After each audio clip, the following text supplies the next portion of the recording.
Alina's hands were shaking as she stared at the phone screen in front of her. The message was still open, still glowing, still impossible to unsee. It was not meant for her eyes. It was a message from her husband, Daniel, to a number she did not recognize, and it said something that made her stomach twist into a knot. "Once the money clears, I'm done playing house. Just a few more months." She read it 3 times, hoping the words would change, hoping she had misunderstood something simple. But there was nothing simple about it. There was no other way to read those words.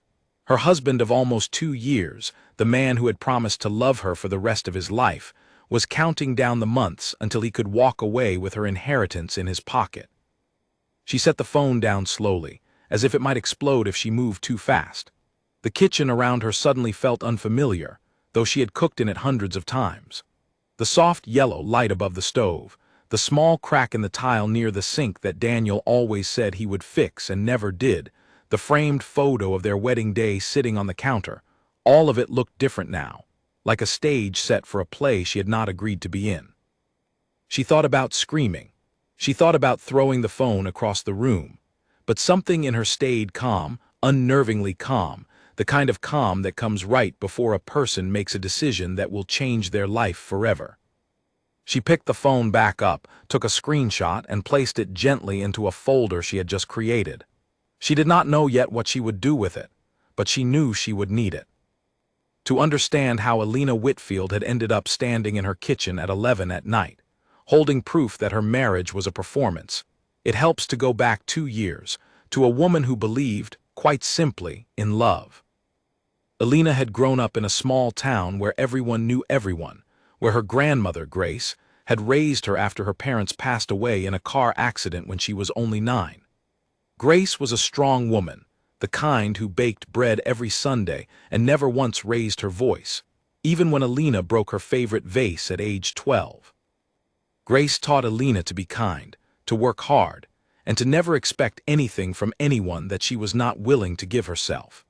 Alina grew into a quiet, thoughtful woman, the sort of person who preferred a good book to a loud party, who worked as a librarian in the town's small public library, and who had never really had the kind of romance she read about in the novels she shelved every day.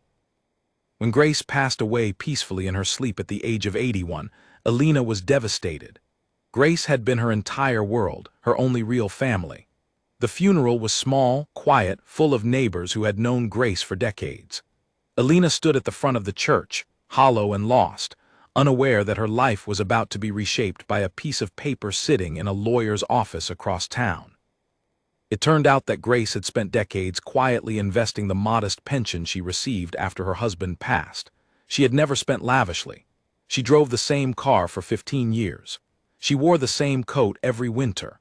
But she had invested wisely, and by the time she passed away, she had built a fortune far larger than anyone in the town could have imagined.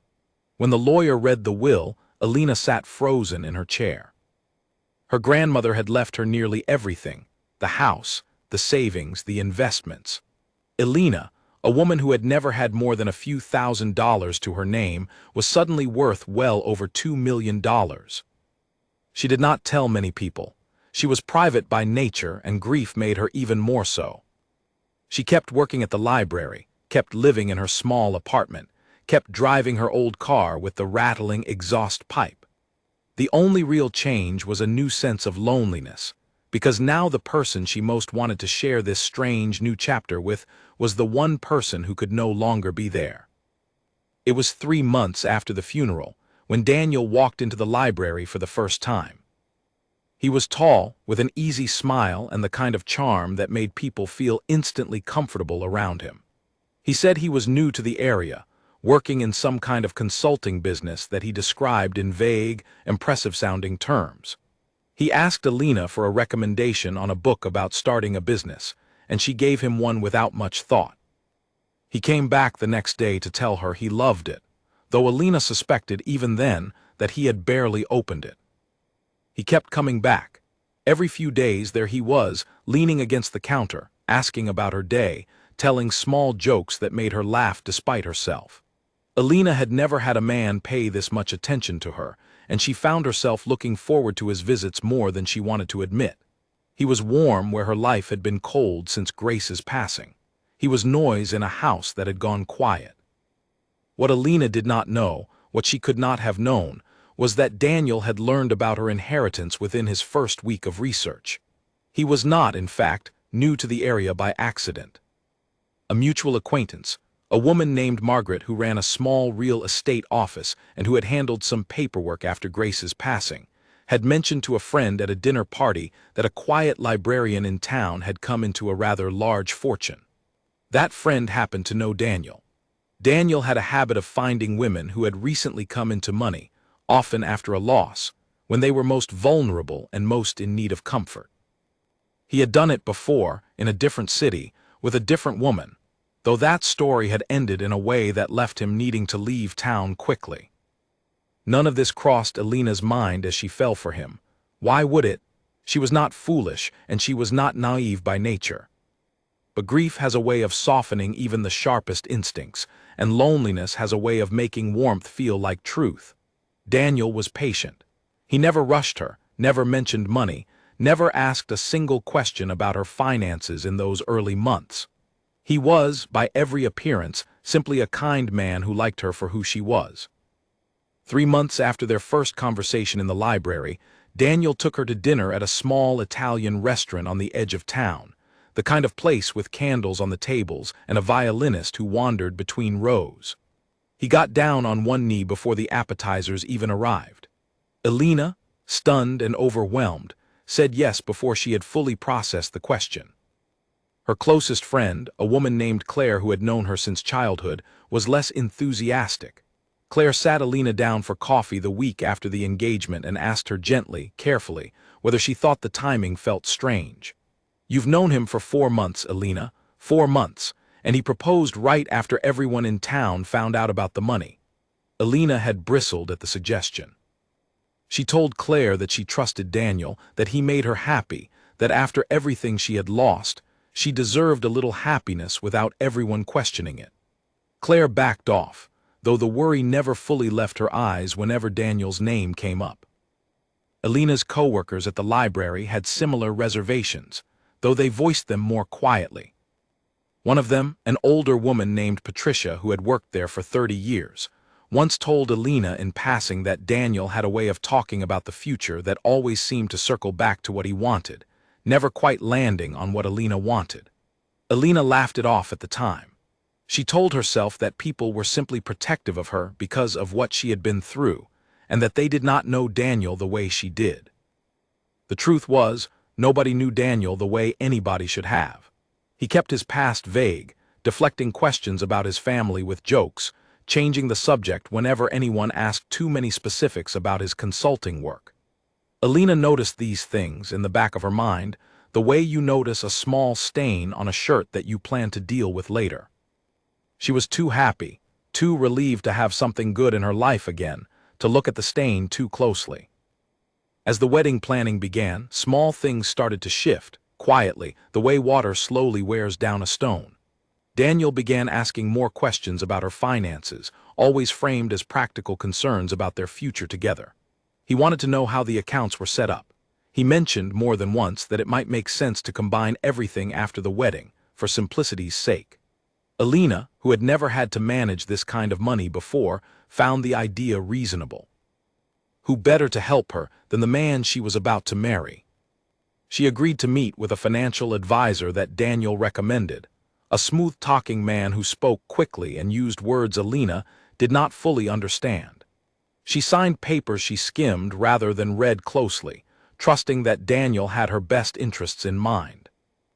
It did not occur to her, not once in those early months, that the man helping to reshape her financial life had been chosen not for his expertise, but for his willingness to look the other way when certain forms were structured to benefit one party more than the other.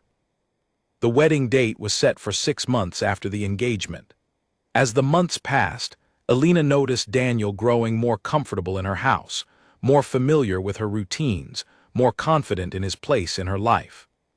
She told herself this was simply what happened when two people prepared to build a future together. She ignored the small voice, the one that sounded a little like Claire, a little like Patricia, a little like her own grandmother, that whispered questions she did not want to answer. On the night before their wedding, Alina sat alone in her bedroom, looking at the dress hanging on the closet door, feeling a mixture of excitement and something else she could not quite name. She thought about Grace, about how much she wished her grandmother could be there the next day. She thought about how proud Grace would be to see her granddaughter finally happy, finally loved, finally moving forward after so much loss. She had no idea that the man she was about to marry had already begun counting, quietly and precisely, the months until he could walk away with everything her grandmother had spent a lifetime building. She had no idea that somewhere on his phone, in a conversation she would not discover until nearly 2 years later, plans were already being made that had nothing to do with love and everything to do with money. She fell asleep that night believing she was on the edge of the happiest chapter of her life. She had no way of knowing she was standing at the beginning of the hardest one instead, and that it would take her a long time and a great deal of pain before she found her way back to herself. The wedding took place on a warm afternoon in early autumn, under a large white tent set up in the backyard of the house Alina had inherited from her grandmother. It was, by the standards of their small town, an extravagant affair. String lights hung between the trees, a live band played through the evening, and nearly 200 guests filled the folding chairs arranged across the lawn. Every part of it, from the flowers to the food to the champagne, had been paid for out of Alina's inheritance. Daniel had suggested, gently but firmly, that since the money was simply sitting in an account, it made sense to use some of it to celebrate the beginning of their life together. Alina, wanting to please him and eager to create happy memories in a place that still held so much grief, agreed without much resistance. Claire stood beside Alina as her maid of honor, smiling for the photographs but watching Daniel with a careful, appraising eye throughout the day. She noticed how he charmed every guest he spoke to, how he laughed loudly at jokes from men he had met only that afternoon, how his eyes occasionally drifted toward the small booth where guests were leaving cards, many of which everyone assumed contained generous checks. Claire told herself she was being unfair, that every groom wanted his wedding day to be perfect, that noticing where his attention went did not mean anything sinister. But the feeling stayed with her long after the last guest had gone home.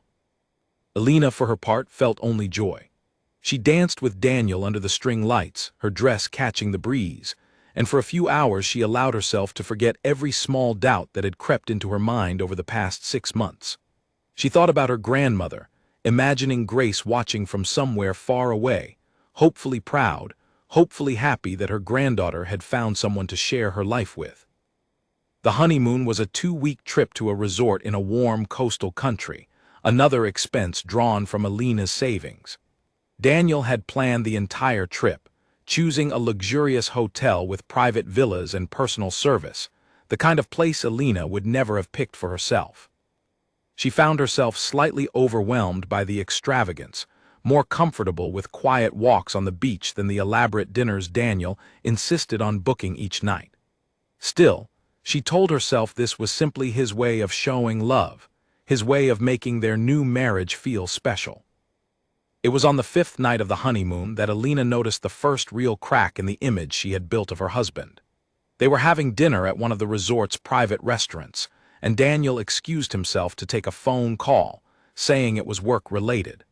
Alina waited nearly 40 minutes before he returned, and when he did, his mood had shifted noticeably. He was short with the waiter, distracted through the rest of the meal, checking his phone under the table every few minutes despite normally being attentive to her during meals. When she asked if everything was all right, he brushed her off with a tight smile and said it was just a stressful project. Alina let it go, though the tightness in his jaw stayed with her long after they returned to their villa. They came home from the honeymoon and settled into their new life together in the house that had once belonged to Grace. Alina had expected marriage to feel like an extension of their engagement, full of warmth and small moments of connection. Instead, she found that Daniel's attention, once so constant and so flattering, began to spread thin almost immediately after the wedding. He started spending more evenings out, describing meetings with business partners and potential investors for a venture he was starting, something related to real estate development that he explained to Alina in broad strokes but never in specifics. When she asked questions, hoping to understand and support what he was building, he would wave his hand and say it was too complicated to explain, that she did not need to worry about the details. At first, this felt considerate, as though he was protecting her from stress. Over time, it began to feel like something else entirely, though Alina could not yet name what that something else was. The financial account that had been combined after the wedding, the one Daniel had insisted would simplify their lives, became a source of quiet confusion for Alina. Money moved in and out in ways she did not fully understand. When she asked Daniel about a large withdrawal one afternoon, he explained it as a deposit on office space for his new venture.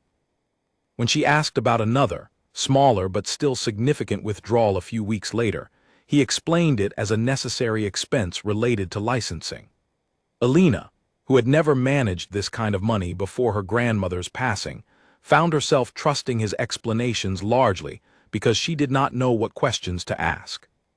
Claire noticed the change in Alina during this period, the way her once bright and curious friend seemed to shrink into herself a little more with each passing month.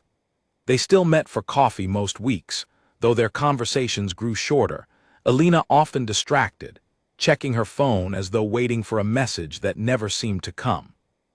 When Claire asked how married life was treating her, Alina would smile and say everything was wonderful, that Daniel was busy building their future, that things were simply an adjustment.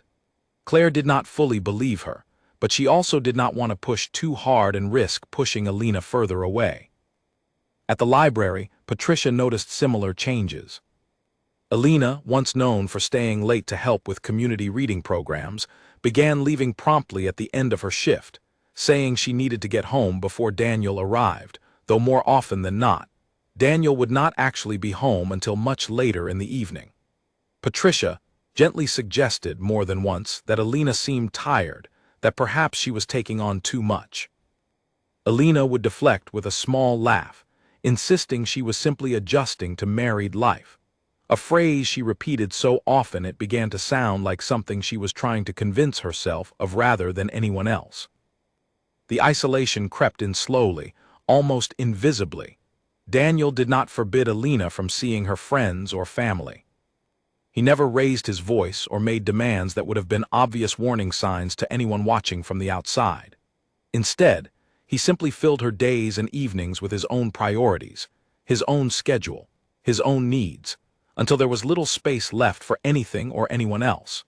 He would ask her to skip dinner with Claire because he needed her help preparing for a meeting with investors, a meeting that would somehow never quite materialize into anything concrete.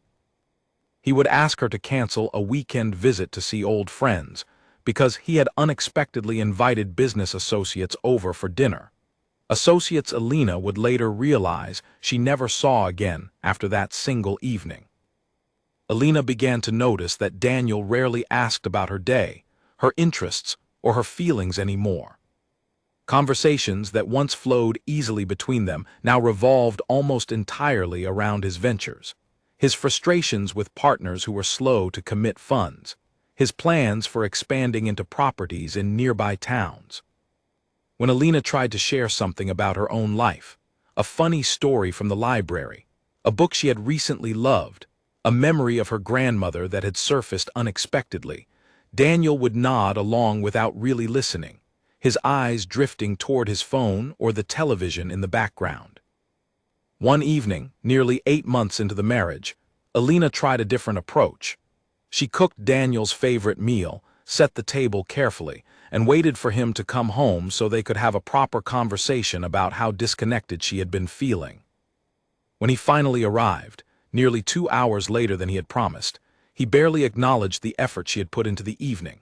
He ate quickly, mentioned he had an early morning meeting, and retreated to his office to make phone calls that lasted well past midnight. Alina sat alone at the table long after he had left the room, staring at the candles she had lit, feeling a loneliness that was somehow sharper than anything she had felt even in the months right after her grandmother's passing. It was around this time that Alina began keeping a small journal, something she had not done since she was a teenager. She wrote down her thoughts late at night, when Daniel was either out or asleep, trying to make sense of feelings she could not quite articulate to anyone else. She wrote about the loneliness, about the strange distance that had grown between them despite living under the same roof. She wrote about the money, about how it seemed to move through accounts she barely understood, always toward Daniel's ventures, never quite explained in full. She wrote more than once, a simple question that she was afraid to say out loud. Was this really what marriage was supposed to feel like? Daniel's mother, a sharp-eyed woman named Margaret, who Alina would later realize was the very same woman who had first mentioned her inheritance at that fateful dinner party, visited occasionally throughout this period. Margaret was polite to Alina, always complimenting the house, the meals, the way Alina kept everything so tidy and welcoming. But there was something in the way Margaret and Daniel exchanged glances during these visits, quick and knowing, that made Alina's skin prickle with an unease she could not explain. She would later understand exactly what those glances meant, but for now, she simply filed the feeling away, another small stain she did not yet have the courage to examine too closely. By the end of the first year of marriage, Alina had grown accustomed to a version of life that looked nothing like what she had imagined on her wedding day. She still loved Daniel, or told herself she did, clinging to memories of the man who had once made her laugh in the library, who had once seemed to see her so clearly. But the man who now shared her home felt increasingly like a stranger, someone whose priorities had shifted entirely away from her, someone who seemed to look through her rather than at her. She did not yet suspect the full truth. She did not yet know about the messages, the plans, the careful calculations being made behind her back. But somewhere deep inside her, in the part of herself that had always trusted her instincts even when she tried to ignore them, Alina had already begun to sense that something was deeply wrong. The question that remained was how long it would take her to find the courage to look directly at what that something truly was. The second year of the marriage began quietly, with a kind of tired routine settling over the house that Alina had once hoped would be full of warmth. She woke early most mornings, made coffee for herself alone since Daniel rarely surfaced before 9, and drove to the library where she spent her days surrounded by books and the familiar comfort of Patricia's company. In many ways, the library had become more of a home to her than the house she shared with her husband, a place where she still felt like herself, where no one asked her to explain withdrawals or cancel plans or wait quietly while someone else's priorities took over the room. Daniel's business, the real estate venture he had spoken about so confidently in the early months of their marriage, seemed to exist mostly in conversation rather than in any visible reality. He spoke of properties under negotiation, of investors on the verge of committing large sums, of deals that were always just weeks away from closing. Alina had stopped asking detailed questions, partly because she had grown tired of receiving vague answers, and partly because a small, uncomfortable part of her had begun to suspect that pressing too hard might reveal something she was not ready to face. It was around this time that Victor entered their lives more prominently. Victor was introduced to Alina as one of Daniel's closest friends from his college years, a smooth, well-dressed man who always seemed to have an opinion about investments and opportunities. Victor came to dinner often, always full of enthusiasm about some new venture he and Daniel were discussing, always careful to include Alina in the conversation, just enough to make her feel involved without actually explaining anything of substance. Alina found Victor's presence unsettling, though she could not immediately identify why. There was something in the way he watched her during these dinners, something calculating behind his friendly smile, that made her feel like she was being evaluated rather than welcomed. One evening, after Victor had left following a particularly long dinner filled with talk of a new property deal, Alina asked Daniel directly how much money had gone into this latest venture. Daniel's expression shifted, just slightly, before he answered smoothly that it was a modest investment, nothing to worry about, simply a necessary step toward securing a much larger return down the line. Alina pressed further, asking to see the actual numbers, the account statements, anything concrete she could look at herself. Daniel grew irritated, telling her that all this financial talk was exhausting, that he handled these things so she would not have to worry about them, that her constant questions made him feel as though she did not trust him. The accusation stung more than Alina expected. She had spent much of the past year trying desperately to trust him, pushing aside doubts, making excuses for his distance, telling herself repeatedly that marriage simply required patience and understanding. To be told that her concern, her simple desire to understand her own finances, was somehow a betrayal of trust left her feeling both guilty and confused, unsure whether the problem truly lay with her own insecurities or with something Daniel was determined to keep hidden. She began, quietly and without fully admitting it to herself, to pay closer attention. She noticed that Daniel's phone, once left casually on tables and counters throughout the house, now stayed with him constantly, even during showers, even during the rare moments he stepped outside to check the mail. She noticed that certain conversations stopped abruptly when she entered a room, Daniel's voice shifting from urgent to casual in the span of a single breath. She noticed that Margaret's visits, though still occasional, always seemed to coincide with private conversations between mother and son that ended the moment Alina appeared. Claire, sensing that something had shifted in her friend, began pushing a little harder during their coffee meetings. She asked Alina directly, one gray afternoon in late winter, whether she was happy. Alina opened her mouth to give the automatic response she had been giving for over a year, the reassurance that everything was fine, that marriage was simply an adjustment. But this time, the words would not come. Instead, tears welled up in her eyes, unexpected and impossible to hold back. Claire reached across the table and held her hand, saying nothing, simply letting Alina cry for the first time in longer than she could remember.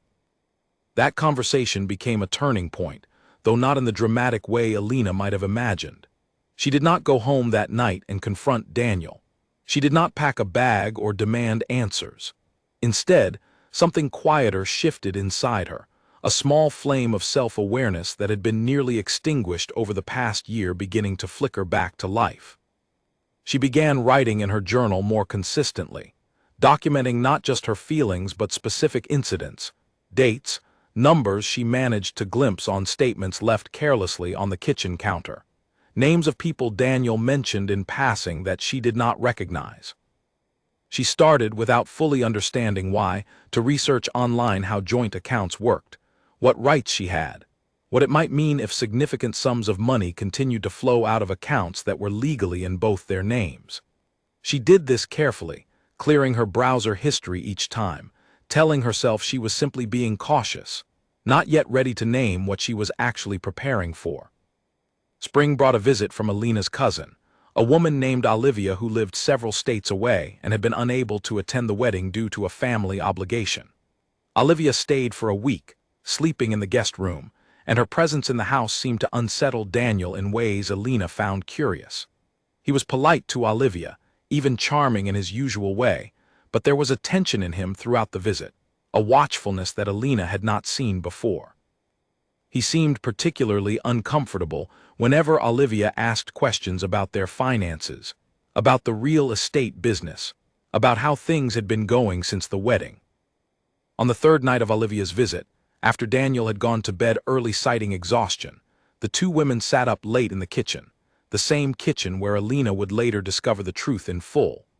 Olivia, always more direct than Alina, asked bluntly whether Alina had ever looked closely at where her inheritance money had actually gone. Alina admitted with some shame that she had not, that Daniel handled most of the financial details, that she trusted him to manage things responsibly. Olivia's face grew serious, and she told Alina about a friend of hers, a woman who had gone through something eerily similar with a husband who had married her shortly after a large inheritance, only to slowly drain her accounts under the guise of business ventures that never materialized into anything real. The husband in that story, Olivia said, had eventually left the woman with almost nothing, disappearing once the money ran out. Alina sat frozen at the kitchen table, the parallels too close for comfort. She thought about Victor's frequent visits, about the vague explanations, about the accounts she had never been allowed to see clearly, about the way Daniel's attention had shifted so completely away from her almost immediately after the wedding. She thought about Margaret's knowing glances, about conversations that stopped whenever she entered a room. Piece by piece, The picture that had been forming slowly in the back of her mind began to sharpen into something she could no longer ignore. After Olivia left, Alina found herself unable to settle back into the numb routine she had maintained for so long. She began actively, deliberately, looking for answers rather than passively noticing details and filing them away. She started checking the mail before Daniel could get to it, looking for bank statements, investment summaries, anything that might reveal the true state of their finances. She found little at first, since Daniel had apparently switched most of their statements to electronic delivery, accessible only through an email account she did not have access to. It was a small mistake on Daniel's part, an old paper statement forgotten in a drawer in his office, that gave Alina her first real piece of concrete evidence. She found it while looking for a stapler on an afternoon when Daniel was out at one of his endless meetings. The statement, several months old, showed a balance far lower than Alina had expected, with a series of large withdrawals over the preceding months, none of which corresponded to any real estate purchase she was aware of. There were payments to Victor listed simply as consulting fees, transfers to an account she did not recognize, and a payment to a private investigator whose name meant nothing to her at the time, but would later prove significant in ways she could not have anticipated. Alina photographed the statement carefully with her phone before returning it exactly as she had found it, careful not to leave any sign that she had been through the drawer. Her hands shook as she did this, adrenaline and fear mixing together in a way that made the simple act of taking a photograph feel like the most dangerous thing she had ever done. She sat in her car in the driveway for nearly 20 minutes afterward, staring at the photo on her phone, trying to steady her breathing before going back inside to face Daniel as though nothing had happened. That evening, she watched Daniel more closely than she had in months, noting the small tells she had previously overlooked. The way he checked his phone the moment he sat down, angling the screen away from her out of habit. The way he mentioned Victor's name with a familiarity that suggested far more frequent contact than the occasional dinner she was aware of.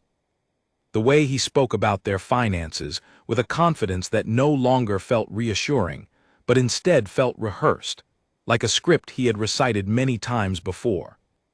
She did not confront him that night or the night after. She understood, with a clarity that surprised her, that confronting him without solid proof would only give him the opportunity to explain everything away, to make her feel foolish for doubting him once again, to tighten his control over information even further before she had gathered enough to truly understand what was happening. Instead, she began the slow, careful work of building a case, though she did not yet fully admit to herself what that case was for. She reached out quietly to a financial advisor recommended by Olivia, someone entirely independent from Daniel's circle, and scheduled a consultation using a new email address he did not know about. She began setting aside a small amount of cash from her library paycheck each week, hiding it in a place Daniel would never think to look. She started paying closer attention to the private investigator's name she had seen on the statement, running quiet searches late at night after Daniel had gone to sleep, trying to understand what role this stranger might be playing in whatever was unfolding around her. It was during one of these late-night searches, scrolling through old messages on a shared family tablet that Daniel had forgotten was still connected to some of his accounts, that Alina finally found the message that would change everything. It was not the message she would find weeks later on his phone directly, the one about the money clearing and playing house, but an earlier conversation, still damning, still clear enough to shatter any remaining doubt. In it, Daniel discussed with Victor a plan involving what he called the final phase, mentioning a timeline, mentioning Alina by name in a tone so casual and calculating that it made her feel physically ill. She closed the tablet slowly, sitting alone in the dark living room, the house silent around her except for the faint sound of Daniel's breathing from the bedroom down the hall. For the first time since her grandmother's passing, Alina felt truly alone, not because anyone had left her, but because she finally understood, in full and undeniable clarity, that the person sleeping just down the hall had never truly been there with her at all. Alina did not sleep at all that night. She sat in the living room until the first gray light of morning crept through the curtains, replaying the message she had read on the tablet over and over in her mind. The words had been simple, almost businesslike, the kind of language one might use to discuss a shipment of furniture rather than the life of a person who trusted him completely. She thought about how strange it was that betrayal could sound so calm, so organized, so entirely lacking in the drama she might have expected from a moment like this. When Daniel woke and came downstairs, complaining lightly about a headache and asking whether there was coffee ready, Alina forced herself to behave as though nothing had changed. She poured his coffee, asked about his plans for the day, listened to him describe another meeting with Victor that afternoon, all while her mind screamed at her to demand the truth right there in the kitchen. She did not. She understood, with a discipline that surprised even her, that the moment she revealed what she knew, she would lose whatever advantage her silence currently gave her. Over the following days, Alina began systematically gathering everything she could find. She returned to the old bank statement in Daniel's office drawer and photographed additional pages she had missed the first time. She searched, carefully, and only when Daniel was out of the house, through drawers, folders, and old boxes stored in the garage, looking for anything that might explain the full scope of what was happening.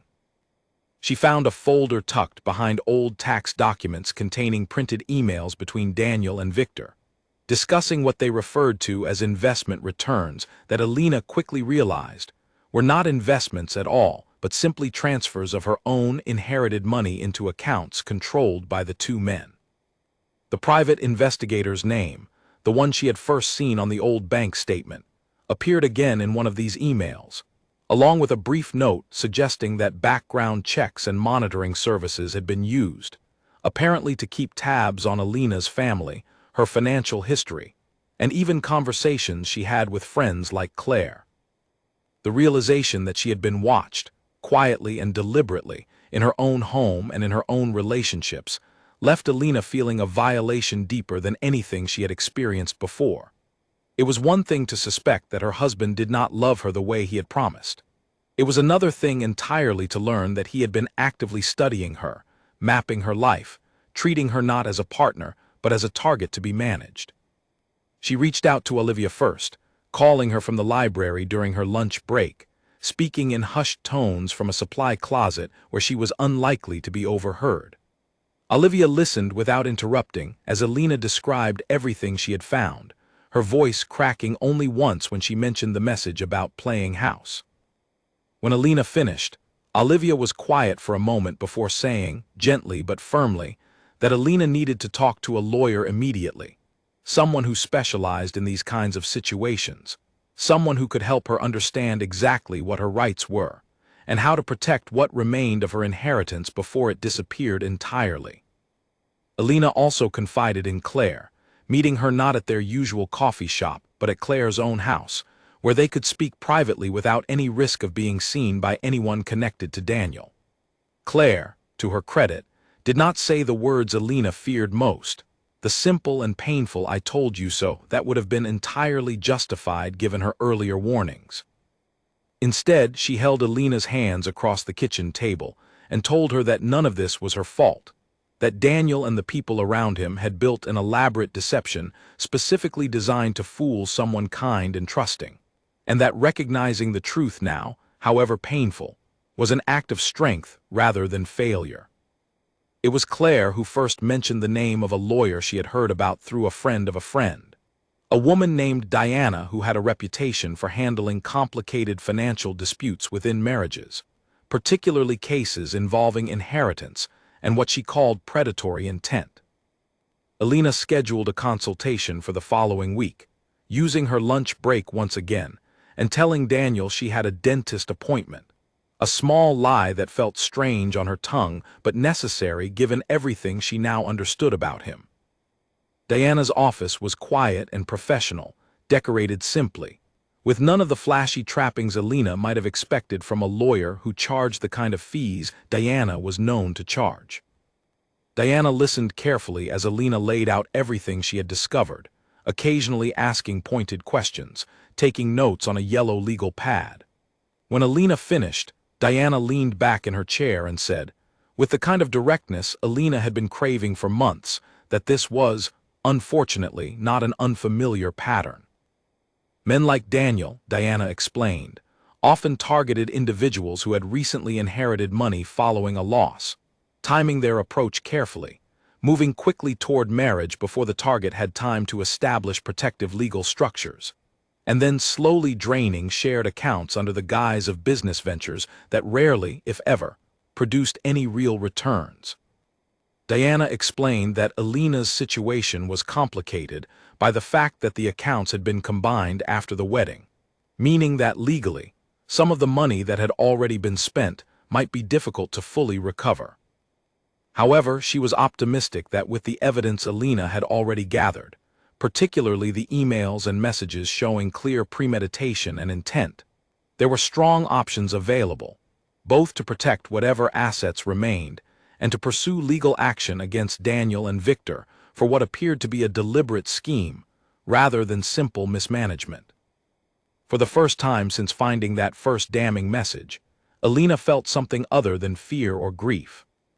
She felt the faint stirrings of resolve, the sense that she was no longer simply a victim of circumstances beyond her control, but someone capable of taking action, of protecting herself, of reclaiming a life that had been quietly stolen from her over the past 2 years.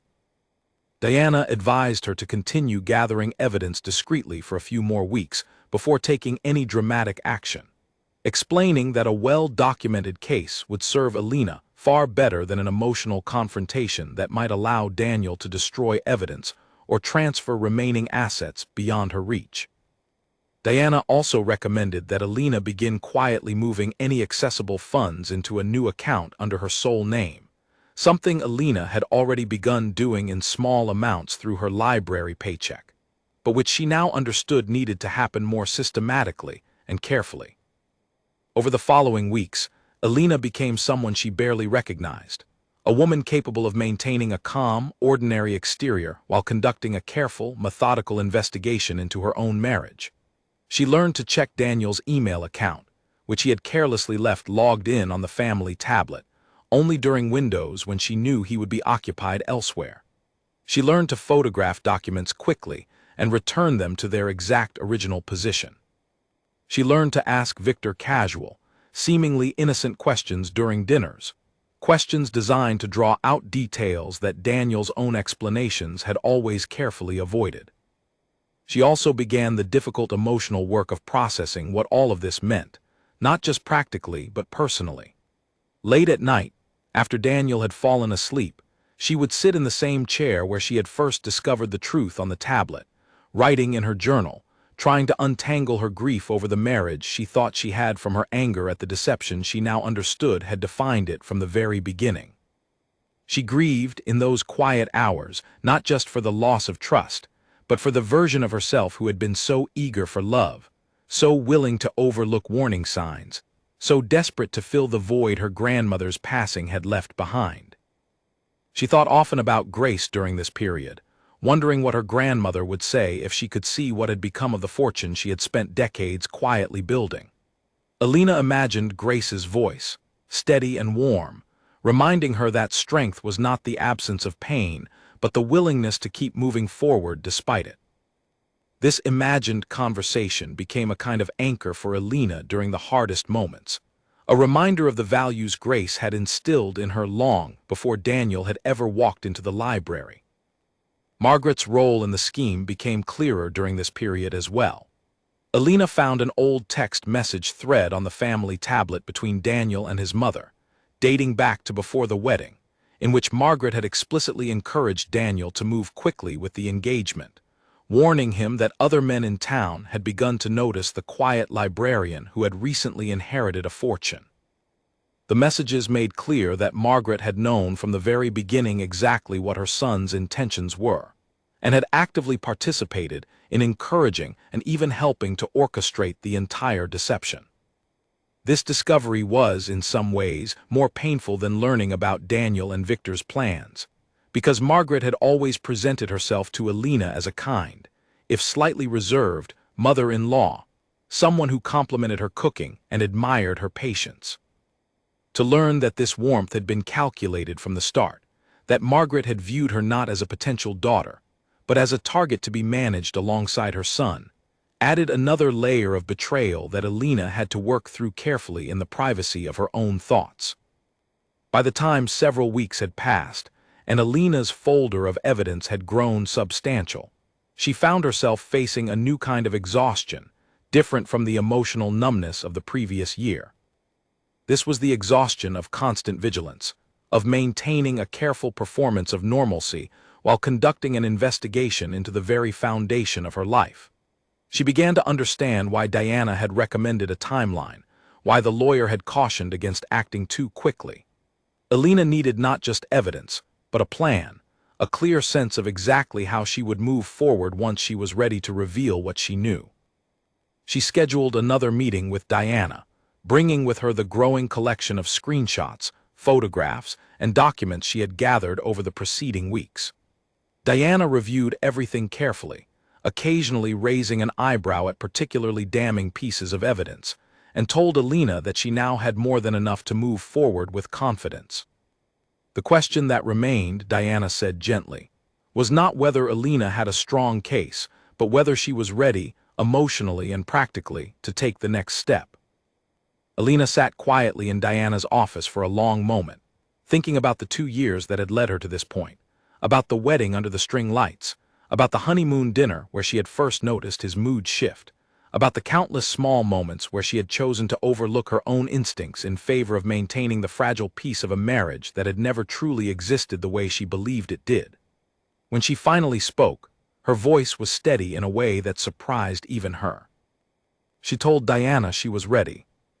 Being ready, Alina quickly discovered, did not mean acting immediately.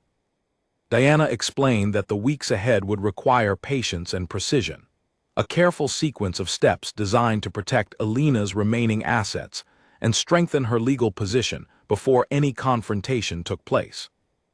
This next phase, Diana warned, would be the hardest part, not because of any single dramatic moment, but because of the sustained discipline it would require, living alongside Daniel, continuing to appear as his devoted wife, while quietly dismantling the structure he had built around her life. The first priority was financial protection. Diana connected Alina with a forensic accountant named Nathan, a soft-spoken man with a sharp analytical mind who specialized in tracing exactly where money had gone within complicated joint accounts. Nathan worked through the documents Alina had gathered, cross-referencing them with public records and financial databases, slowly building a comprehensive picture of how her inheritance had been systematically redirected over the past 2 years. What he found confirmed Alina's worst fears, while also revealing details she had not previously understood.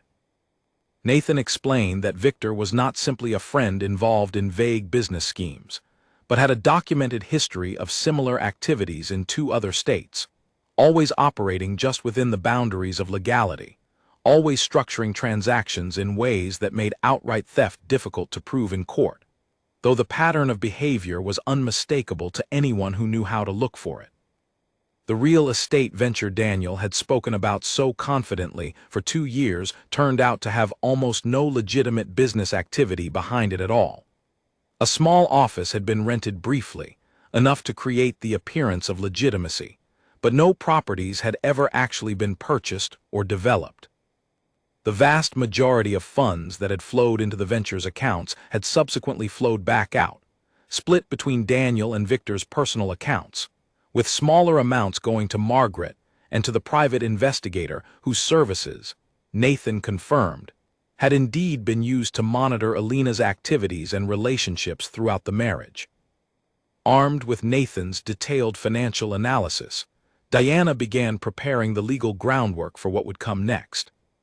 She explained to Alina that because a significant portion of the original inheritance had already been spent or transferred, full recovery might not be possible, but that a strong case could still be made both for protecting the remaining assets and for pursuing legal remedies against Daniel and Victor for what increasingly looked like a coordinated financial scheme rather than simple poor judgment. Alina, meanwhile, faced the daily challenge of living a double life within her own home. She continued cooking dinner most evenings, continued asking Daniel about his day, continued attending the occasional dinner with Victor, all while carrying the growing weight of everything she now knew. She found this performance exhausting in ways she had not anticipated, the constant effort of masking her true feelings requiring a kind of energy she had never needed to summon before. Some nights, after Daniel had gone to sleep, she would sit alone in the dark kitchen and allow herself, briefly, to feel the full weight of her anger and grief before carefully packing those feelings away again, ready to resume her performance the next morning. Claire and Olivia became essential anchors during this period, the only two people who knew the full truth of what Alina was navigating. Claire visited often, bringing small gestures of comfort, sitting with Alina during the rare quiet moments when Daniel was away for extended periods. Olivia called regularly from out of state, offering both emotional support and practical advice drawn from her friend's similar experience years earlier.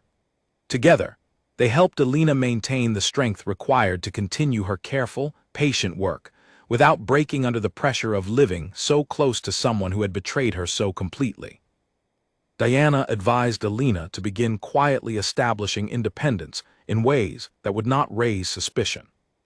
This meant opening a new bank account under her name alone, using an address at Claire's house rather than her own, and slowly transferring small amounts of money from her library paycheck into this new account over several weeks, careful never to move enough at once to trigger any alerts or questions from Daniel, who still monitored their shared accounts closely despite rarely explaining his own transactions to Alina. Alina also began the delicate process of reconnecting more visibly with her family and friends, something Diana explained would serve two purposes. First, it would help rebuild the support system that had quietly eroded over the past 2 years of isolation. Second, and more practically, it would help establish a documented pattern of Alina's life outside the marriage, which could prove useful should Daniel later attempt to characterize her as unstable or make any claims about her mental state during eventual legal proceedings. Alina found herself surprised by how much comfort came simply from spending an ordinary afternoon with old friends from her childhood, people she had drifted away from without fully realizing how much she had lost in the process. She reached out to a cousin on her mother's side, a woman named Grace, named after Alina's own grandmother, who she had not spoken to in nearly a year.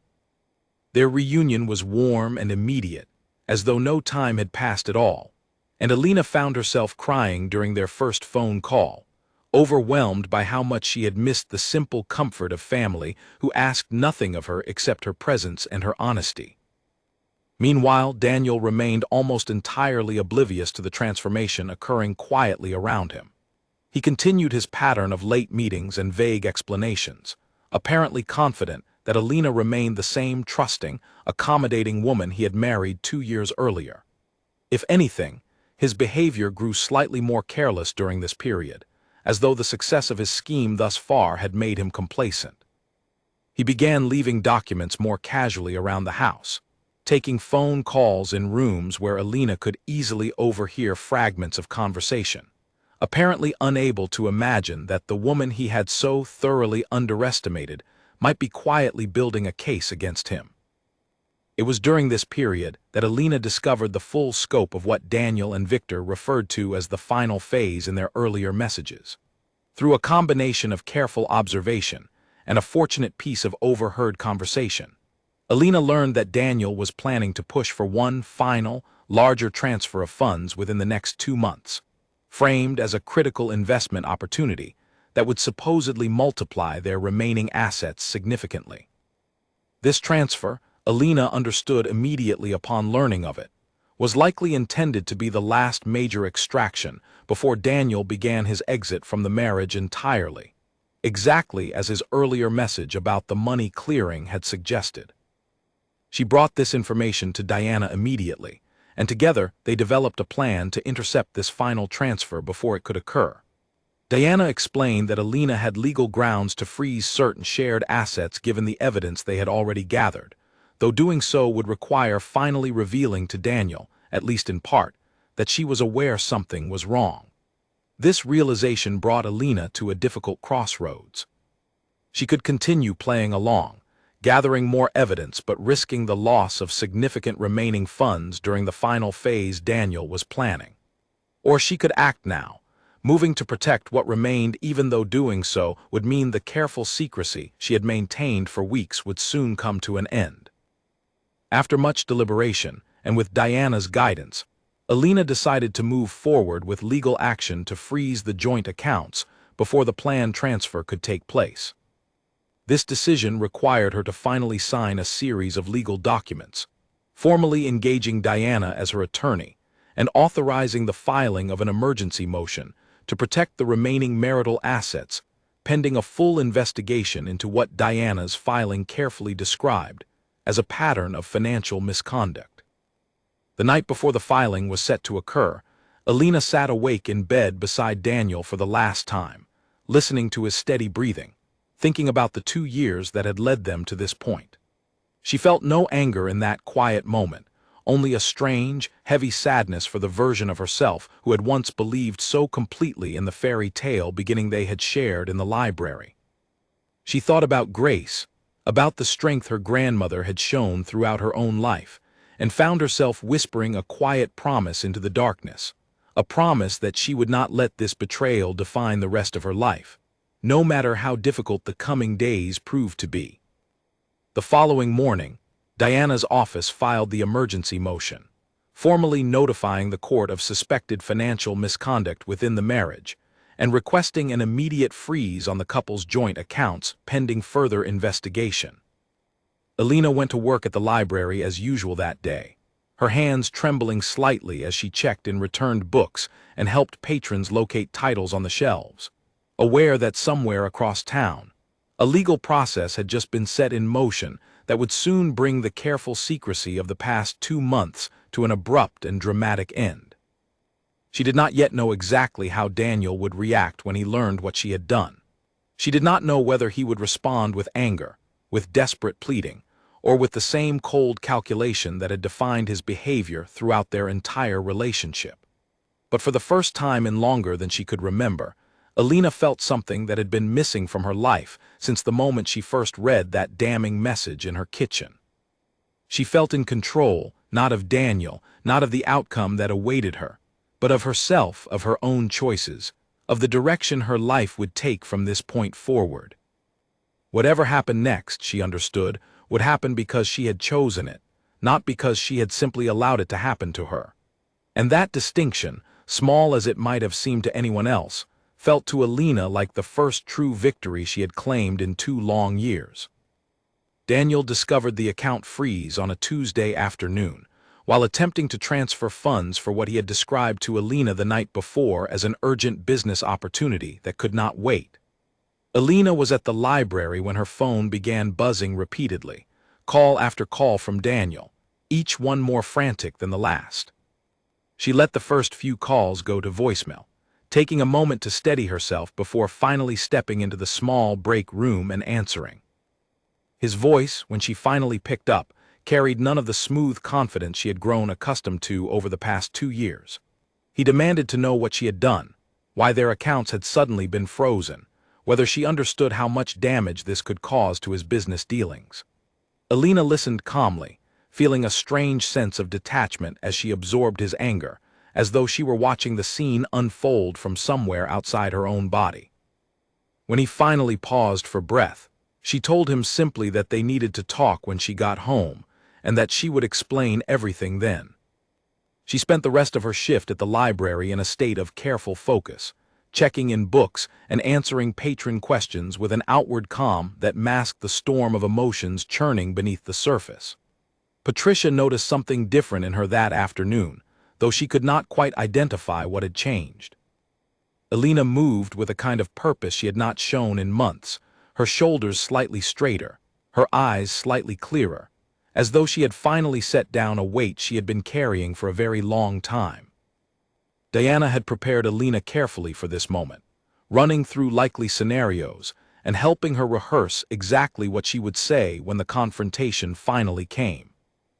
Diana had emphasized repeatedly that Alina did not need to raise her voice, did not need to match Daniel's anger with anger of her own, and did not need to justify or explain her actions beyond what was legally necessary. The evidence, Diana had said, would speak for itself. Alina's job was simply to remain calm, to state the facts clearly, and to avoid being drawn into any emotional manipulation Daniel might attempt. When Alina arrived home that evening, she found Daniel pacing in the living room, his phone still clutched in his hand, his usual polished composure completely unraveled. He turned toward her the moment she walked through the door, immediately launching into a series of questions about the frozen accounts, about what she thought she was doing, about how this could ruin everything he had been building for their future together. Alina set her bag down carefully by the door, took a slow breath, and walked past him into the kitchen, the same kitchen where this entire journey had begun months earlier. She placed a folder on the kitchen table, the same folder she had shown to Diana weeks earlier, now containing carefully organized copies of everything she had discovered. Bank statements showing the systematic drainage of her inheritance. Emails between Daniel and Victor discussing what they had called returns that were nothing more than transfers of her own money. The text messages between Daniel and Margaret, revealing his mother's full knowledge and participation in the scheme from the very beginning. And finally, the message that had started it all, the one about the money clearing and playing house, printed clearly at the top of the stack. Daniel's face changed as he flipped through the folder, the anger draining away and something closer to panic taking its place. He tried, at first, to explain the documents away, offering hurried, contradictory explanations that grew more desperate with each page he turned. He claimed the withdrawals were legitimate business expenses. He claimed the messages with Victor had been taken out of context. He claimed his mother had simply been offering general encouragement about the relationship, nothing more.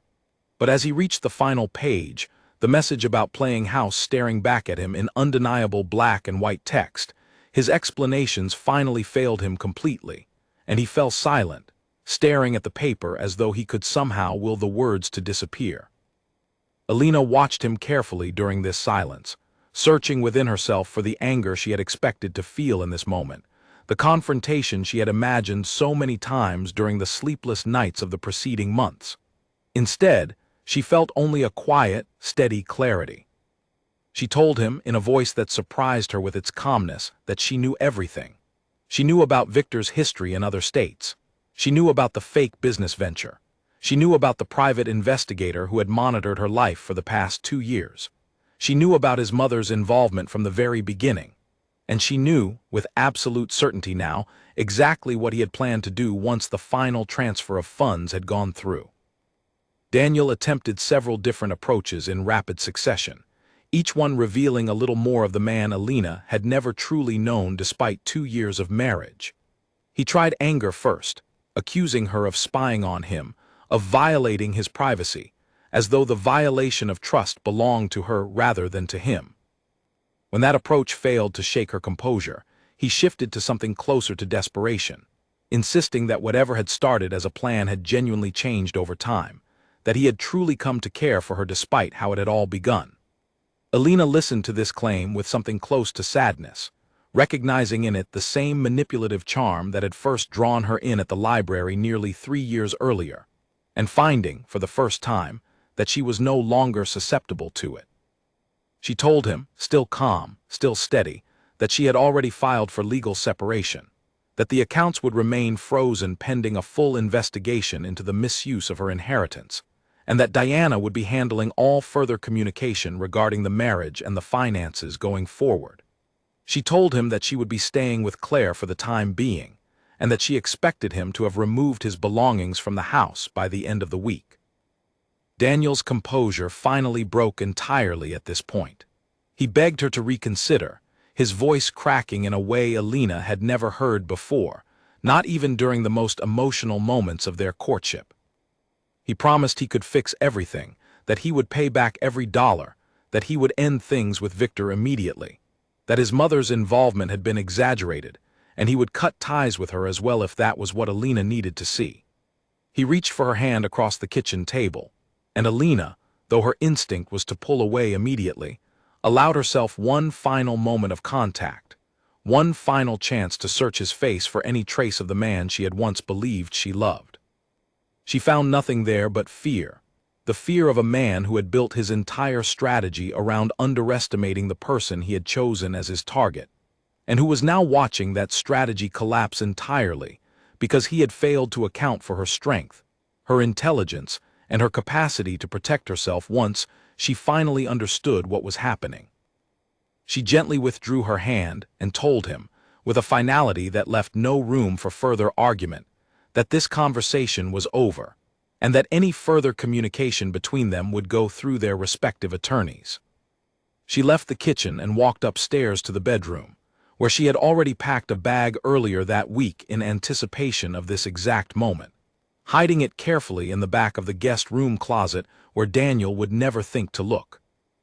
She retrieved the bag, along with a small box containing personal items she could not bear to leave behind, including several photographs of her grandmother and a small jewelry box that had belonged to Grace, one of the few possessions from her old life that had somehow survived the chaos of the past 2 years untouched by Daniel's schemes. As she walked back downstairs, bag in hand, Daniel remained at the kitchen table, staring at the folder of evidence spread out before him, seemingly unable to process the speed at which his carefully constructed world had collapsed around him. He looked up as she passed through the living room toward the front door, and for a brief moment, their eyes met. Alina saw in his expression something she had never expected to see, a genuine and unmistakable fear, not of losing her, she understood clearly, but of losing everything he had worked so patiently and so cruelly to acquire. She did not say goodbye. She simply opened the front door, stepped out into the cool evening air, and walked toward her car, the same car she had driven for years before her inheritance had changed everything, the same car that now felt like the only truly honest thing remaining in her life. She drove to Claire's house in silence, her hands steady on the steering wheel, her mind clearer than it had felt in longer than she could remember.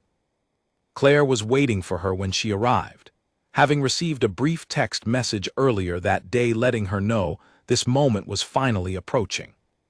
She wrapped Alina in a tight embrace the moment she stepped through the door, and for the first time since discovering the truth months earlier, Alina allowed herself to fully break down, sobbing into her friend's shoulder with a mixture of grief, relief, exhaustion, and something that felt remarkably like the beginning of freedom. That night, lying in the quiet guest room of Claire's house, Alina thought about the woman she had been 3 years earlier, standing behind the library counter, recommending a business book to a charming stranger who had seemed, at the time, like the answer to a loneliness she had carried since her grandmother's passing. She thought about how much that woman had changed, how much pain had shaped the person she had become, and how, despite everything, she finally felt ready to begin building a life that belonged entirely to herself. She did not yet know what the coming weeks and months would bring, whether Daniel would fight the legal proceedings or accept them quietly, whether Victor and Margaret would face any real consequences for their roles in the scheme, or how long it would take her heart to fully heal from a betrayal so carefully and patiently constructed. But she knew, with a certainty that had eluded her for the past 2 years, that whatever came next would be met by a version of herself far stronger than the woman who had once been so easily deceived. For the first time in a very long time, Alina fell asleep without fear. The days following Alina's departure brought a flood of attempts from Daniel to reach her, each one more desperate than the last. He called her phone repeatedly, sometimes a dozen times within a single hour, until Alina finally blocked his number entirely and instructed him, through Diana, that all further communication needed to go through legal channels. Undeterred, he began sending messages through mutual acquaintances, asking them to pass along pleas for Alina to reconsider, to give him one more chance to explain himself, to remember the good moments they had shared before everything fell apart. Claire fielded several of these attempts herself, since Daniel apparently believed that Alina's closest friend might be sympathetic to his cause given their years of polite, if distant, interaction. Claire made her position clear immediately, telling Daniel firmly that she would not be passing along any messages, and that Alina had made her decision with full clarity about everything that had happened. Daniel's response to this rejection was to grow increasingly emotional, at one point showing up unannounced at Claire's front door, only to be turned away before he could even finish explaining why he had come. Patricia, too, found herself approached at the library, where Daniel arrived one afternoon claiming he simply wanted to speak with Alina for a few minutes in a public setting where she might feel safer. Alina, alerted immediately by a coworker, chose not to leave the back office until Daniel had been asked to leave by the library's security staff. She watched from a small window as he stood outside on the sidewalk for several minutes afterward, staring up at the building with an expression she could not quite read from that distance, before finally walking away. Diana explained to Alina that this pattern of behavior, though emotionally exhausting to endure, actually strengthened her legal position considerably. Each attempted contact, each dramatic display of desperation, added to the growing record of Daniel's inability to accept the boundaries Alina had established, further supporting the case that his earlier calm, calculated behavior throughout the marriage had been a deliberate performance rather than a genuine reflection of his character. The contrast between the composed, charming man Alina had married and the increasingly frantic figure now attempting to force his way back into her life was, in Diana's professional assessment, a powerful illustration of exactly the kind of manipulation the legal filing had described. Margaret, too, made several attempts to reach Alina during this period, though her approach differed noticeably from her son's more emotional outbursts. She sent a carefully worded letter, delivered to Claire's address somehow despite Alina's efforts to keep her location private, insisting that she had never intended any harm, that she had simply wanted to see her son happy, and that the situation had been badly misunderstood by everyone involved. Alina read the letter once, recognized immediately the same calculated tone she had noticed in Margaret's text messages with Daniel from before the wedding, and passed it along to Diana without responding directly. Victor, notably, made no attempts to contact Alina at all during this period, a silence that Diana found telling rather than reassuring. She explained that men like Victor, experienced in these kinds of schemes, typically understood the importance of distancing themselves quickly, once a plan began to unravel, focusing instead on protecting themselves from any legal consequences rather than wasting energy on emotional appeals that were unlikely to succeed. This assessment proved accurate when, several weeks later, Nathan's continued forensic investigation revealed that Victor had already begun quietly liquidating certain accounts and preparing to relocate to a different state entirely. As the weeks passed, Daniel's attempts to reach Alina began to shift in tone, moving from anger and desperation towards something that appeared, at least on the surface, more reflective. He sent a lengthy email through Diana's office, requesting that it be forwarded to Alina, in which he apologized extensively for the pain he had caused, claimed to have begun attending therapy to address what he described as deep-seated issues stemming from his own difficult childhood, and asked whether there might be any possibility, even a small one, of eventually rebuilding some form of relationship, if not a marriage, then at least a civil understanding between them. Alina read this email carefully, sitting alone in the quiet of Claire's guest room, searching within herself for any lingering pull toward reconciliation, any remaining trace of the affection she had once felt so strongly. She found, to her own quiet surprise, that the email stirred very little in her beyond a kind of distant curiosity about whether any part of it was genuine. She had learned, through months of careful investigation and painful discovery, that Daniel's words could not be trusted at face value, regardless of how sincere they might sound, and she was no longer willing to risk her hard-won peace on the possibility that this final performance might somehow be different from all the others. She did not respond to the email directly, instead instructing Diana to inform Daniel that all communication should remain strictly limited to matters related to the ongoing legal proceedings. This response seemed to trigger a new wave of desperation in Daniel, who began appearing at various locations around town where he knew Alina might be, always claiming coincidence, always expressing surprise at running into her, though the frequency of these encounters made the truth obvious to everyone involved. One particularly difficult encounter occurred at a small grocery store where Alina had gone to pick up a few items for dinner. Daniel appeared at the end of her aisle, and rather than simply walking away as he had apparently intended in previous encounters, he approached her directly, blocking her path with his cart in a way that felt, for the first time, slightly intimidating rather than simply pathetic. He begged her, right there in the cereal aisle, to just talk to him for 5 minutes, insisting that she owed him at least that much after everything they had shared together. Alina felt a flash of the old fear she had carried during the final months of their marriage, the instinct to placate, to smooth things over, to avoid conflict at any cost. But this feeling passed quickly, replaced by the steady resolve she had built over the preceding months of careful, deliberate action.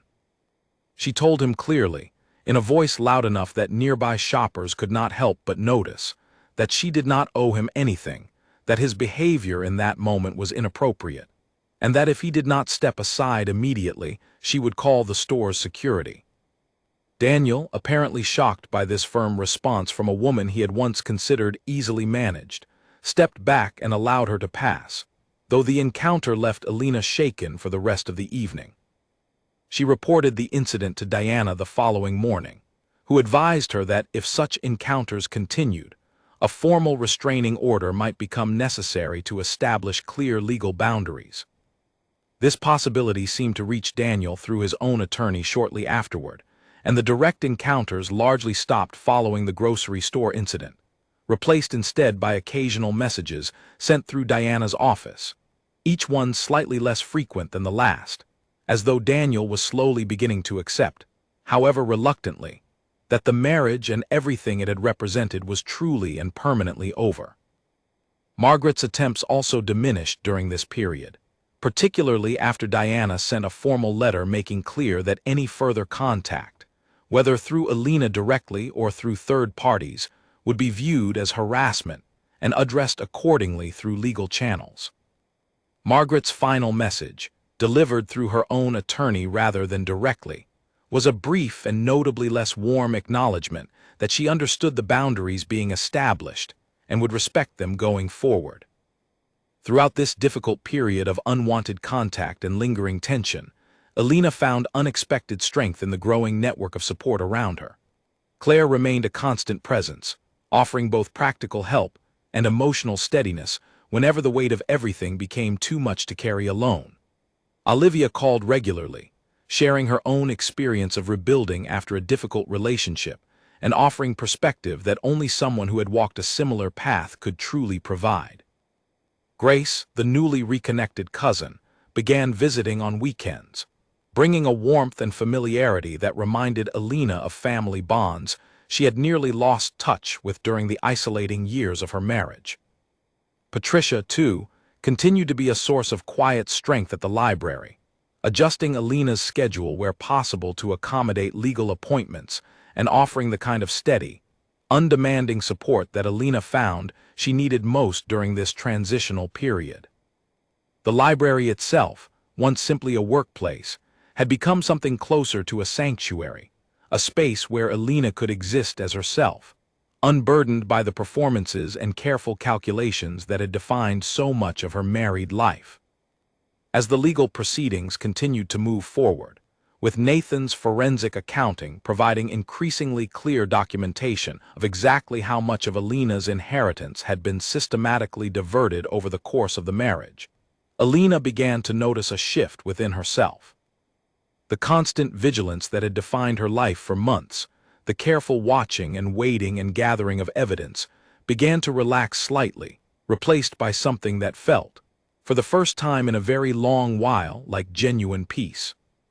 She understood that the legal process would likely continue for many more months, that full financial recovery might never be entirely possible given how much money had already disappeared into accounts controlled by Daniel and Victor, and that the emotional wounds left by such a carefully constructed betrayal would take considerably longer than any court proceeding to fully heal. But she also understood, with a clarity that had been entirely absent from her life during the years of her marriage, that she was no longer the woman who had once mistaken careful manipulation for genuine love. She had walked away, and though Daniel had spent weeks begging her to reconsider, Alina found herself increasingly certain that no amount of pleading, no carefully worded apology, and no display of desperation would ever be enough to make her look back. A year passed before the legal proceedings finally reached their conclusion. The process had been long and often frustrating, filled with delays, counter-motions from Daniel's attorney, and the slow, methodical work required to trace exactly how much of Alina's inheritance had been diverted through Victor's fraudulent business venture. In the end, the court found substantial evidence of financial misconduct, awarding Alina a settlement that recovered a meaningful portion of what remained accessible. Though Diana had been honest from the beginning that full recovery of everything Grace had left behind would likely never be possible given how thoroughly Daniel and Victor had already spent much of it before Alina discovered the truth. Victor faced separate legal consequences of his own, as Nathan's forensic work had uncovered enough evidence of deliberate fraud to prompt a criminal investigation in addition to the civil proceedings. He was eventually located in a neighboring state, where he had attempted to establish a similar scheme with another unsuspecting woman, only to find his plans interrupted by the ongoing investigation connected to Alina's case. Margaret, though never criminally charged, found her reputation in the small business community significantly damaged once details of her involvement became known through the court proceedings, a natural consequence that required no additional intervention from Alina herself. Daniel, in the end, faced the full weight of what he had built. His business reputation, such as it was, collapsed entirely once the fraudulent nature of his real estate venture became public record. The relationship with his mother grew strained as well, as Margaret increasingly blamed him for the exposure of a scheme she had once eagerly encouraged. The last Alina heard, through Diana's office rather than any direct contact, Daniel had moved to a different city entirely, apparently attempting to start over somewhere his history was not yet known. Alina, meanwhile, had spent the year rebuilding her life with a patience and determination that surprised even those closest to her. She used a portion of her recovered settlement to make necessary repairs to the house Grace had left her, the same house that had witnessed both her deepest joy and her most painful betrayal, transforming it slowly into a space that felt entirely her own once again. She repainted the bedroom that had once been shared with Daniel, replaced furniture that carried too many difficult memories, and gradually filled the rooms with new pieces that reflected her own taste rather than the choices that had once been made largely for his comfort. She continued working at the library, though her role had expanded over the year as Patricia began preparing for retirement and encouraged Alina to consider taking on more responsibility within the branch. Alina found herself surprised by how much she enjoyed this new challenge, discovering a confidence in her own abilities that had been buried for so long beneath the careful, accommodating persona she had maintained throughout her marriage. She began organizing new community programs, expanding the library's outreach to local schools, and found genuine satisfaction in building something meaningful entirely through her own effort and vision. Her relationships with Claire, Olivia, and her cousin Grace deepened significantly during this period as well, the isolation of her married years replaced by a rich network of connection and support that Alina had not realized how much she had missed. She began hosting small dinner gatherings at her house, something she would never have felt comfortable doing during her marriage, filling the same kitchen where she had once discovered Daniel's betrayal with laughter, conversation, and the warmth of genuine friendship rather than careful performance. She also began, slowly and cautiously, to explore new personal interests she had set aside during the years of her marriage. She joined a local hiking group, something Daniel had always dismissed as impractical when she mentioned interest in it years earlier. She started painting again, a hobby she had abandoned in childhood after her parents' passing, finding unexpected peace in the quiet, meditative process of mixing colors and building images from nothing. She traveled, for the first time in her life choosing destinations entirely for herself, rather than accommodating someone else's preferences. Spending a week exploring coastal towns with Claire that summer, filling her camera with photographs of sunsets she had chosen to watch simply because they made her happy. It was during this period of rebuilding that Alina met Samuel, a quiet, thoughtful man who worked as a teacher at the local elementary school and had begun visiting the library regularly to check out books for his classroom projects. Their initial conversations were simple and unhurried, focused on book recommendations and small observations about their respective work, entirely lacking the intense, sweeping romance that had characterized her whirlwind relationship with Daniel years earlier. Alina found herself appreciating this slower, steadier pace, recognizing in it something genuine that had been entirely absent from her previous marriage. She was cautious, at first, allowing herself to trust slowly rather than falling quickly into the kind of immediate infatuation that had once left her so vulnerable.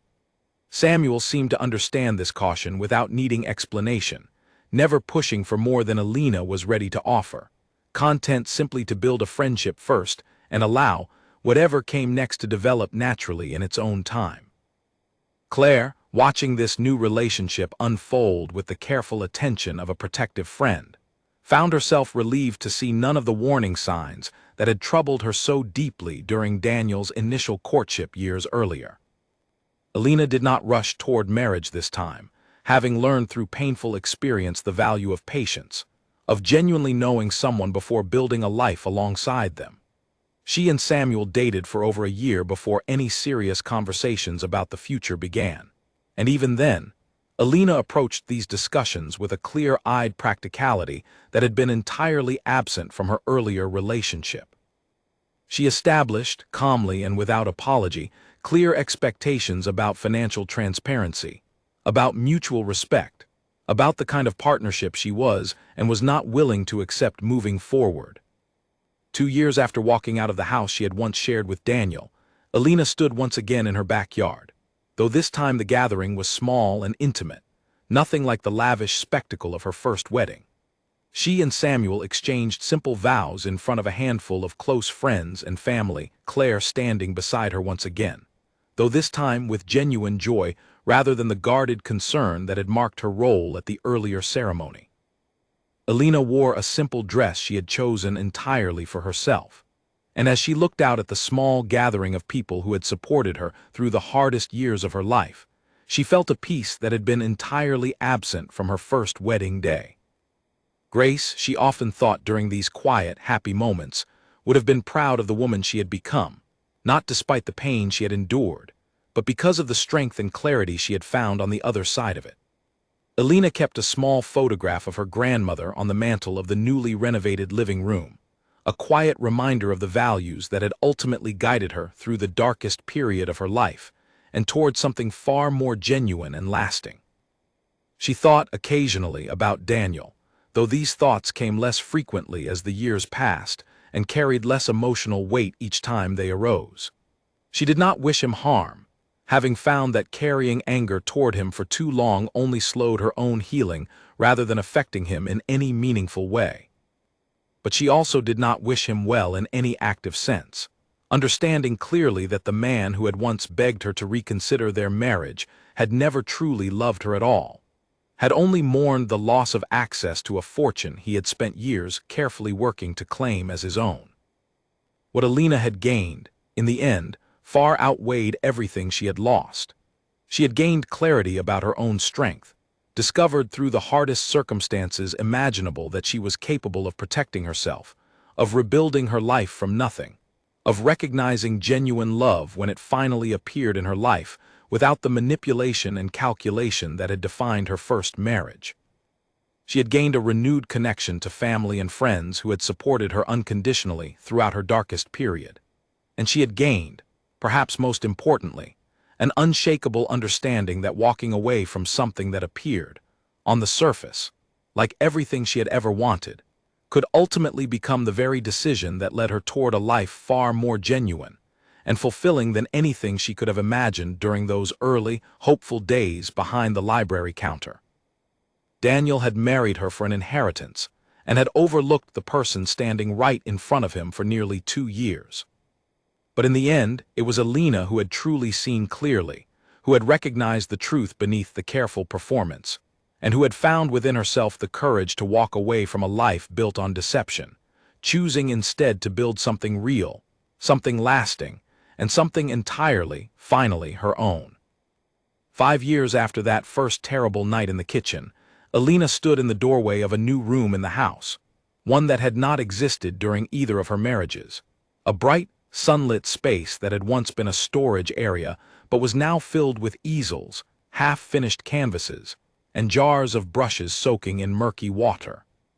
This was her studio now, a space entirely her own, where she spent Sunday mornings painting landscapes inspired by the coastal trips she and Samuel had taken together, and where their daughter, Lily, now 3 years old, liked to sit on the floor with her own small set of washable paints, creating colorful chaos on large sheets of paper spread beneath her. The library had changed too, in ways that reflected how much Alina's own life had transformed.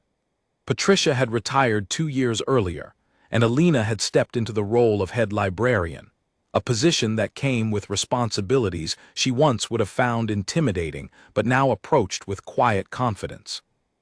Under her direction, the small branch had expanded its community programs significantly, adding a weekend reading initiative for children from lower-income families, and a financial literacy workshop series that Alina had insisted on personally helping to design, drawing on lessons she had learned through her own difficult experience, though she never shared the personal details behind her passion for the topic with the patrons who attended. It was during one of these financial literacy workshops that Alina found herself, quite unexpectedly, speaking about warning signs in relationships that could signal financial exploitation, careful to keep her language general and educational rather than personal, though the depth of understanding in her voice made clear to anyone paying close attention that this was knowledge earned through lived experience rather than simple research. A young woman approached her after one such session, visibly shaken, admitting quietly that she recognized several of the patterns Alina had described in her own recent relationship. Alina spent nearly an hour with her that evening, offering the kind of calm, practical guidance she wished someone had been able to offer her during those early, confusing months of her own marriage to Daniel. This moment became something of a turning point in how Alina thought about her own painful history. Rather than viewing those 2 years as simply a wound to be healed and set aside, she began to see them as a source of hard-won wisdom that could genuinely help others navigate similar situations. She started volunteering occasionally with a local organization that supported individuals recovering from financial abuse within relationships, offering her time not as a lawyer or financial expert, since she was neither, but simply as someone who understood, intimately and completely, what it felt like to slowly realize that a life you believed was built on love had actually been constructed around calculated deception. Claire remained Alina's closest friend throughout these years, their bond only strengthening as they moved through different life stages together. Claire had married 2 years after Alina's second wedding, choosing a partner she had known for many years before finally allowing the relationship to deepen into romance. Having watched closely and learned from Alina's experience the value of patience and careful observation before fully trusting someone with one's heart. The two families often spent holidays together, their children growing up as close as cousins, filling Alina's home with a warmth and noise that stood in stark contrast to the quiet, careful tension that had once defined the same rooms during her first marriage. Olivia, too, remained a constant presence, visiting several times a year and always bringing with her a grounded, practical energy that Alina had come to rely on during even the smallest moments of doubt or difficulty. It was Olivia who had first suggested, during one of these visits, that Alina consider writing down her experience, not necessarily for publication, but simply as a way of fully processing everything that had happened. Alina had resisted the idea for months, uncertain whether revisiting those painful details in such detail would help or harm her healing process. Eventually, she began writing anyway, filling notebook after notebook with the full story of those 2 difficult years. finding unexpected clarity and closure in finally putting the complete narrative into words rather than carrying it as a collection of fragmented memories and lingering emotions. Nathan, the forensic accountant who had played such a crucial role in uncovering the truth of Daniel's scheme, remained in occasional contact with Alina over the years, having developed a genuine respect for her strength and resourcefulness throughout the original investigation.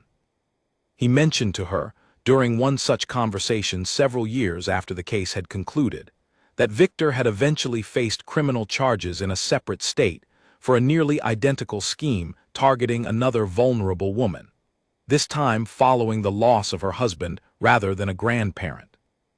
The woman, Nathan explained, had actually found Alina's case referenced in legal records while researching her own situation, and had used some of the same strategies Diana had developed for Alina to protect what remained of her own inheritance before Victor could fully drain it away.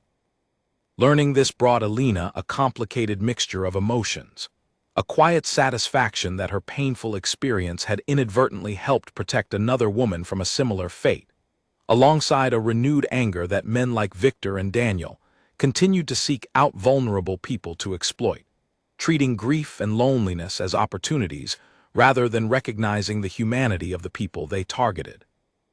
This mixture of feelings ultimately strengthened her resolve to continue her volunteer work, understanding that even small contributions toward awareness and education could make a meaningful difference for someone else navigating similar circumstances.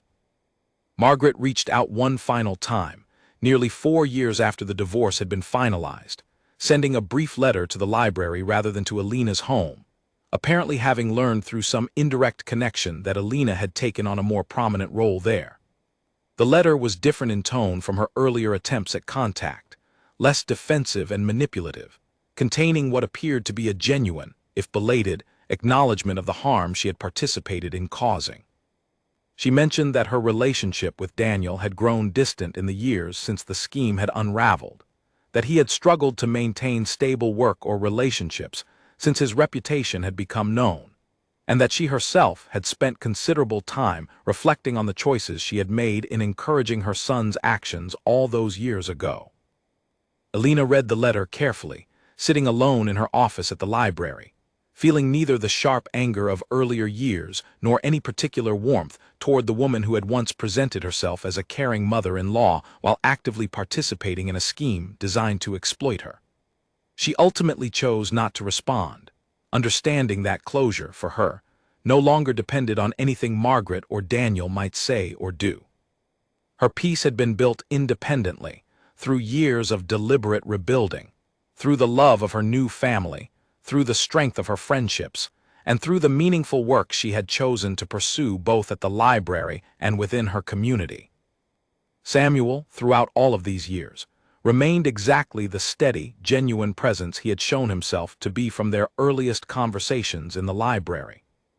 He never once made Alina feel diminished or overlooked, always asking about her day with genuine curiosity, always celebrating her professional achievements with real pride rather than quiet resentment, always treating their shared finances with complete transparency that stood in such stark contrast to the secrecy that had defined her first marriage.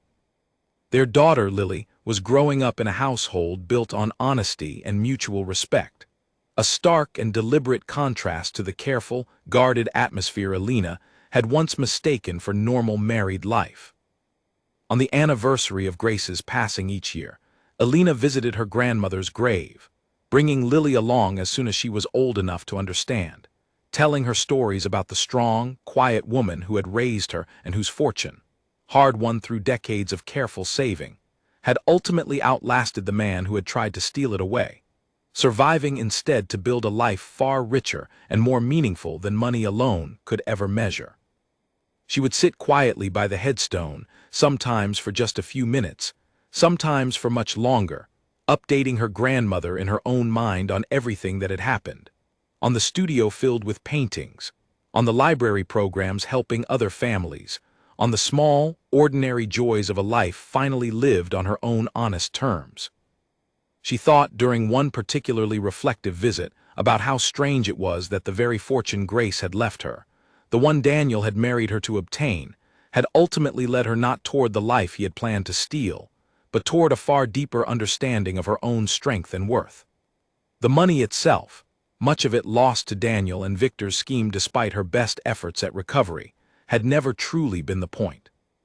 What mattered in the end was everything she had discovered about herself in the process of protecting what remained, in the courage she had found to walk away from a carefully constructed lie, and in the genuine, patient love she had eventually built with Samuel, based not on calculation or opportunity, but on the simple, steady foundation of two people choosing each other honestly, day after day, without hidden agendas or secret timelines counting down toward betrayal.